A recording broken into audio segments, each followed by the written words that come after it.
Hello there, I'm Shane O'Leary. I'm the director at the Youth Farm. That's where we are right now, enjoying a nice summer sunny day. And today we're going to talk about trellising and pruning cucumbers.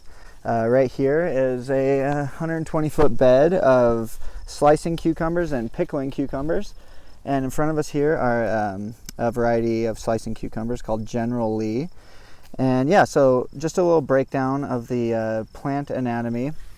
We have the main stem that is going up and culminating to the growth point, and we call this a leader. And this growth point is the only one that we are preserving on the plant, so it can continue its long growth all the way up the trellis. The next important feature of the plant anatomy that we're focusing on is right here. We have our sun leaf, and in between the main stem and the sun leaf, there is a specialized leaf called the tendril, and on a vining plant you will find these specialized leaves, and they are their purpose is to find things to climb on. Another important piece that comes out of there is the sucker, and so this is what we're pruning off.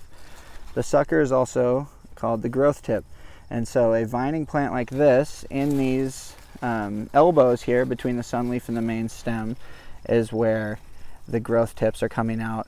And what we're doing is pulling these off, so once again this single leader will just lead all the way up, and that the plant will focus more of its energy on producing fruit rather than just more vegetative growth. So we're looking up, we see that all this has been just perfectly pruned by the crew here, and then we follow all the way up the main stem, and we see another elbow with the sun leaf. And we're pulling that sucker off just with our hands. You don't need to trim anything with any pruners at that size. And yeah, can get this small one here without disturbing any fruit. So we refer to these things as suckers, but these are growth tips, and you can see they resemble the growth tip up here. And this is the beginning of another sun leaf, and if you look, you can actually see another fruit in there. And we are taking these off because they eventually will just start vining out in all these different directions, and the purpose of this trellis here is so that we can produce nice, long, strong stems and focus solely on producing fruit off the main stem, and that gives us the opportunity to be able to trim sun leaves and be able to give the fruit more air. You're taking stuff off that has the beginnings of what looks like disease, and so yeah, you're pretty much maintaining these plants to provide them the opportunity to thrive throughout the hot summer. We're not growing them in a house, we're growing them outside, so they are victims to all of the uncertain weather patterns that we have out here in western Montana. So the trellis system is super easy, and it doesn't really cost a lot. We do have these heavy-duty T-posts. We have some 9-ply wire, and then what is called Hortonova trellising, and you can get this at Lowe's, or you can go on Johnny's and order it. It's relatively inexpensive, it's SPF proof, it's very sturdy. This stuff will last for years unless you accidentally snip it when you're pruning.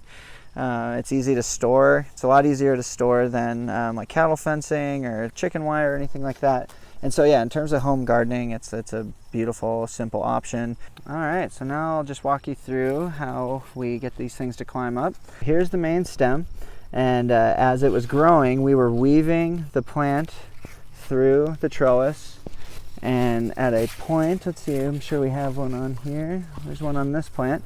At a point here, we put a tomato clip and just connected it right underneath a sun leaf and the main stem, just to keep it even further supported. And we'll continue to weave this thing up and move this clip higher and higher as it goes, or maybe add another one. There are a few reasons why I like to trellis cucumbers. One of the main reasons is that it's a very nice and orderly way to grow them. You can trim the plants to prevent any sort of disease from catching on. You can see the fruit, they're extremely visible. Gravity forces the fruit to grow in a relatively straight fashion, and so you can get just perfect cucumbers. And yeah, going back, it's a great way to conserve space because we don't utilize vertical space a lot in our gardens or think to, and so just like peas, this is a beautiful way to allow space for something else to grow. And so yeah, I think it's a perfect system to apply to your home garden or community garden space. So yeah.